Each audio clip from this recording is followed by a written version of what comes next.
어제 이 청안건설, 즉 부산의 해운대 오른쪽 바닷가 끝에 만 수천 평 규모의 대규모 복합 상업 주거 단지라는 LCT를 짓고 있는 이영복 회장이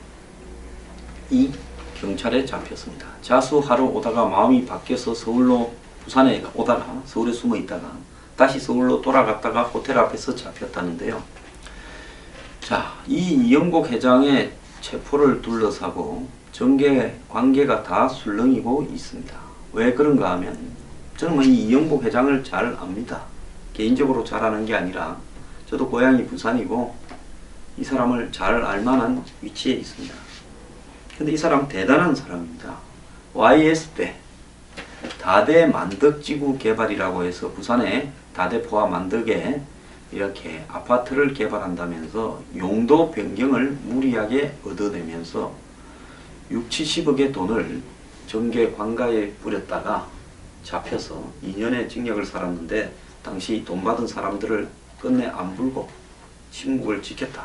이런 이야기도 있어서 상당히 이 사람은 손도 굵고 의리도 있고 그다음 뭐 잘 뿌리고 그래서 부산뿐만 아니라 전국적으로 알만한 사람은 다 아는 한마디로 큰 손의 영역에 해당되는 인물입니다. 이 과거에 이 검찰 고위 간부가 이 부산에 있을 때 어느 술집에 여자를 알고 어쩌고 할 때 이야기도 이 사람이 있는 건물 옥상에 스카이 라운지와 지하에 있는 그 지하에 새던 술집에서 일어난 일입니다. 그 정도로 사정기관, 정치인, 그 다음에 지역의 지자체 이런 부분에 싸그리 작업하는 데는 한국 최고의 테크니션이라고 부르는 사람입니다. 자, 그러면 이 LCT가 도대체 뭐냐? 부산에 가면 해운대 앞에 그 미포라고요. 바닷가를 바라보면 제일 왼쪽 끝부분에 해운대 백사장. 거기에 과거에 뒤쪽에는 해변에서 이 바닷가 이 제방 위에 길 뒤쪽에는 9,000평의 과거의 지역의 주민들이 미군 탄약창을 기차에 실는 저장 부지로 징발대에서 뺏겼던 부지가 한 9,000평 있었습니다. 그 바로 앞에는 한국 콘도라고 오래된 콘도가 있었고 그 옆으로 횟집이나 전복죽집들이 조금 있었습니다. 이 부분을 다 묶으면 제가 볼 때 한 15,000평 이상 될 건데요. 그 부지에 이제 이 온천타운을 짓는다. 처음에 이렇게 설계되었는데 문제는 이 땅을 확보하는 과정에서부터 문제가 되었습니다. 지역 주민들은 원래 땅의 주인이었던 주민들은 군에 징발된 부지가 이제 사용이 없어져서 다시 풀게 될 때는 원소유자들이 되살 수 있게 이렇게 하는 것이 상식적으로 이렇게 맞는 이야기입니다. 이것이 노무현 정권 말인 2007년에 최종적으로 법원에서 원소유자들이 재판을 걸었습니다. 그래서 원소유자들이 공동으로 소송을 내고 그래서 자기들이 땅을 불화를 받아서 다시 쓰겠다고 했는데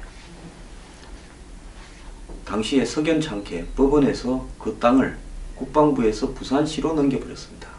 그때 청와대의 어떤 결정에 의해서 그렇게 됐다라는 말이 있었습니다. 정권 교체되기 직전이죠. 2007년에. 그 이후에 이 땅이 부산시에 의해서 사업자 선정을 하는데 사전에 아까 이영복 씨가 하는 그 회사에 사실상 결정되었다라는 소문이 바다했고 형식상으로 서로 간에 경쟁을 거친 듯 하면서 청안이라는 이영복 회사의 회사 쪽에 그 컨소시움 쪽에 사실 이영복 씨 쪽에 땅이 넘어갔습니다. 자, 여기에 당시 부산의 노무현 정권과 이영복 씨 간에 어떤 이유가 있었는지에 대해서 하나의 의혹이 제기되었습니다. 자, 그리고 정권이 교체되었습니다. 이영복 씨는 사실 그 땅을 할 만한 돈이 없죠. 이 사람 돈이 좀 있어도 기껏해야 1, 2천억일 건데 뭔 돈으로 2조 7천억 3조 이상 들어갈 이 사업을 하겠습니까? 자, 그러니까 이제 부산은행 등 은행들이 이영복 씨의 컨소시움에 돈을 2조 7천억 빌려주겠다 이렇게 되고, 근데 이 땅 만 수천 평을 가지고 그렇게 많은 돈을 들여서 땅값을 내고 또 건물을 올려서 수지를 볼 수 있겠느냐 의문이 있었습니다. 왜 그런가 하면 이 지역은 이 바닷가가 바로 앞이고 바로 뒤에 이 땅들입니다. 그러니까 한마디로 중심지 미관 지구라고 해서 원래 바닷가 앞에는 스카이라운을 백사장 지역에는 유지하기 위해서 와이키키 해변을 가도 또 마이애미에 가도 너무나 높은 빌딩을 허용하지 않습니다. 근데 유독 부산만 백사장이 아니라 무슨 센텀시티니 마린시티니 가면 80층 90층짜리 빌딩들이 바다 옆에 있어가 지난번에 이 폭풍우가 덮쳤을 때 마린 진짜로 물 도시가 되었다라는 아쿠아 시티가 됐다라는 이야기도 있었죠. 그런데 여기에서 중요한 것은 이 주거용 건물은 들어설 수 없고 높이도 20, 30층을 벗어날 수 없다. 그래서 나머지 빌딩들은 백사장 뒤에는 그래도 다 20, 30층 미만이었습니다. 지금까지. 근데 여기 하나는 80층 하나는 101층짜리를 허가를 해줘 버리고요. 즉 이 고도 제한을 풀어준 겁니다. 두 번째는 이 주거용으로 쓸 수가 없고 아파트는 못 한다는 거죠. 분양을. 그냥 상업용. 그러니까 콘도나 이 호텔로만 할 수 있는데 두 동 중에 한 동을 아파트로 분양하도록 허락을 해버렸습니다. 그래서 지난번에 LCT 분양을 할 때 최고 60억짜리가 있다 해서 화제가 되었고 평당 분양 가격이 역대 최고다 해서 화제가 되었죠. 그리고 환경영향평가는 생략하고 교통영향평가도 아주 최소로 해줬다는 겁니다. 엄청난 특혜가 주어졌죠. 지금까지 한번 보세요. 땅 헐값에 넘겨줘. 땅을 주민들한테 안 돌려주고 부산시가 갖고 와. 헐값에 넘겨줘. 자, 그리고 대출이 진행돼. 그리고 이런 건물을 지어서 돈이 남도록 각종 이해관계가 주어졌습니다. 그럼에도 불구하고 실제로 여기에 실제로 진짜로 돈을 댈 건설회사나 어떤 이 물주가 나오느냐 해서 안 나와가지고요. 이 사람이 이영복이라는 사람이 뭐 중동이고 어디고 쫓아다니는데 얼마 전에 중국이 돈을 낸다 이랬습니다. 근데 그게 진짜 중국이 내는 건지 안 그러면 중국을 빙자한 페이퍼 컴퍼니인지 참 의심스럽습니다. 어쨌든 이런 도시 이 계획 변경을 떠나가지고 돈이 2조 7천억이 대출이 되었고 이 돈 중에서 PF 즉 이 프로젝트 파이낸싱한 돈 중에서 500억 이상을 이렇게 빼돌렸고 또 설계 용역으로 간 돈 중에서 상당수도 빼돌려져서 이것들이 이 사업을 하는데 도와줬던 지역의 지자체 또 지역의 정치인 또 중앙정권의 역대 정권들에 뿌려진 게 아니냐 이렇게 의심을 받고 있죠. 근데 이 건설이 진행됨에 따라서 그 건설사로 들어오는 회사가 직업 보증을 서면서 이 공사를 해 나가겠다. 그걸 보고 은행은 단계적으로 돈을 빌려주겠다. 즉 2조 5천억 대출을 갖다가 받기로 했지만 실제로 돈이 다는 안 나왔죠. 부분적으로만 나왔지. 왜? 많이 빌려줬다가 사업 잘못되면 돈 다 떼이지 않습니까? 그래서 이제 중국의 건설회사가 처음에 하나 들어왔어요. 자기들이 중국에서 자본을 가져오고 보증도 쓰고 해서 이 사업에 건설도 하겠다. 그래서 이게 잘 되나 했지만 이 중국 이 건축이라는 회사가 빠져버렸습니다. 장사가 안 될 것 같으니까 그랬겠죠. 그런데 작년 7월에 느닷없이 포스코 건설이 책임 시공을 맡는다. 책임 시공이라는 것은 자기들이 어쨌든 책임을 지고 지어서 올려주겠다. 그리고 그 짓는 어떤 과정에서 문제가 생기면 받았던 돈만큼은 건설에 들어간 부분은 자기들이 책임지겠다. 이거지요. 이렇게 진행이 되어 왔는데 또 하나의 특혜 시비가 되었습니다.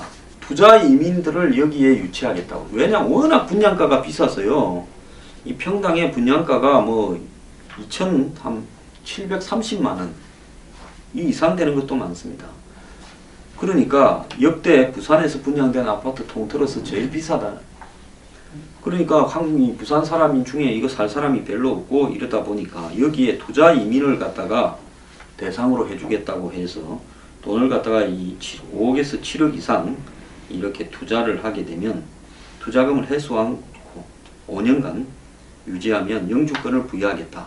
이런 어떤 부분을 했는데 이 영주권 그 보유에 대한 시행기간이 5년이라고 기간이 딱 정해져 있었는데 이 시효가 2018년 5월까지로 이제 2년 남으니까 지난 5월에 또 연장시켜 주었습니다. 그리고 투자의 최저선이 처음에는 7억이라는데 이 7억을 5억으로도 낮춰 주었습니다. 그러니까 2008년 5월까지 투자를 하면 봐준다는데 이제 그게 다 되는데 아직 잘 안 들어오니까 돈이 그걸 또 연장시켜 줬다 이 말입니다. 투자 액수도 7억에서 5억으로 낮추고요. 이것도 또 특혜입니다. 그래서 도대체 누가 있어서 땅을 헐값으로 사고 이 도시계획도 바꾸고 법도 바꾸고 이래가지고 이 백사장 바로 앞에 미관을 해치게 100층짜리가 올라가고 그걸 또 아파트로 쓰고 더 나아가서 이 은행들이 돈을 빌려주고 또 중국 회사가 나섰다가 나자빠지고 중동 회사가 다 빠져나간 거를 한국의 포스코가 책임 시공하겠다고 나서고 거기에 투자 이민을 유치하는 부분에 또 특혜를 주고 환경영향평가나 교통영향평가 대충 해버리고 자 이렇게 모든 일이 다 되어지고 거기에 또 돈 빌린 돈 중에서 500억을 횡령 500억 이상 뭐 1000억가량 사이에서 횡령이 되었다는 겁니다. 자 그런데 최근에 이 사람이 최순실이 억 단위의 개를 하는데 한 20명 잘 나가는 사람들만 재벌 부인 등과 여기 한 달에 1, 2천만 원씩 내는 이 개에 이영복도 개원이었다라고 이야기가 나온 겁니다. 자 이분요 뭐 보스 기질도 있고 선도 굵고 돈을 뭐 주먹도 이렇게 손이 커서 푹푹 잘 찌르고 또 의리도 지킨다 이런 사람이었는데요. 근데 이게 오다가 이 사업이 너무 오래 걸렸습니다. 2007년에 이제 땅이 부산시로 넘어갔는데 지금 10년이 다 돼 가도록 이제 건물 좀 올라가고 있는 중인데 그 과정에서 엄청난 비용을 썼을 거고 아마 본인이 가진 돈도 다 들어갔다고 들었을 거고 그리고 이걸 하는데 부산시부터 시작해서 곳곳에 얼마나 뿌렸겠습니까? 그러다 보니까 이 사업을 만들기 위해서 무리수에 무리수를 온갖 특혜와 특전을 비리를 다 저지른 겁니다. 그러고도 또 문제가 심각하니까 이 건물 지어봤자 돈 다 들어와서 지어봤자 돈이 될 것 같지도 않으니까 아마 돈을 또 좀 빼돌리다가 이런 사단이 난 것 같은데 뭐 이 분양부터 시작을 해서 땅 그 다음에 건축에 설계까지 문제가 안 된 부분이 없을 정도로 단계마다 다 비리가 있다는 겁니다. 얼마 전에 그것이 알고 싶다 해서 이걸 했고요. 이 양반은 몇 달 전에 튀었죠. 검찰이 수사가 본격적으로 진행되니까요. 그런데 이 양반은 또 검찰에도 손이 많아서 검찰이 과연 이걸 제대로 수사하겠나부터 그러던 사이에 이 문제가 전 국민은 잘 모르지만 한국 최대의 이 스캔들로 커왔던 겁니다. 이 단계에서 이제 이 영복 회장이 검거됐는데요. 이 사람이 내 혼자 못 죽겠다. 나 이번에 잡히면 끝이니까 바단 놈들 다 불고 가겠다 했는데 과연 모든 진실을 밝히려고 잡았는지 안 그러면 다 덮으려고 잡았는지 그것도 의문이고 또 이 양반이 불게 되는 중에 친박을 부냐 비박을 부냐 친이를 부냐 친노를 부냐에 따라서 친노도 부산 정권이지 않습니까? 또 이 양반이 사업이 이제 땅 받아서 본격적으로 사업할 때는 친이명박 정권이었습니다. 근데 최근에 이제 건설회사 붙고하는 과정에서 은행 대출 가는 과정에서는 또 박근혜 정권이었습니다. 이 세 개 정권 중에서 어디를 겨냥하느냐에 따라 가지고 향후 전국에 또 다른 최순실 게이트를 이렇게 흔드는 또 다른 내관이 될 수 있다는데 이 사람이 최근에 이 정권에서는 최순실한테 붙지 않느냐는 의혹이 또 집중적으로 제기되고 있는 상황입니다. 자, 이영복과 최순실 긍정적으로 작용할까요? 부정적으로 작용할까요? 왜 이 시점에 잡혔을까요? 저는 짐작이 가고 있는데 여러분들 한번 추정을 해보십시오.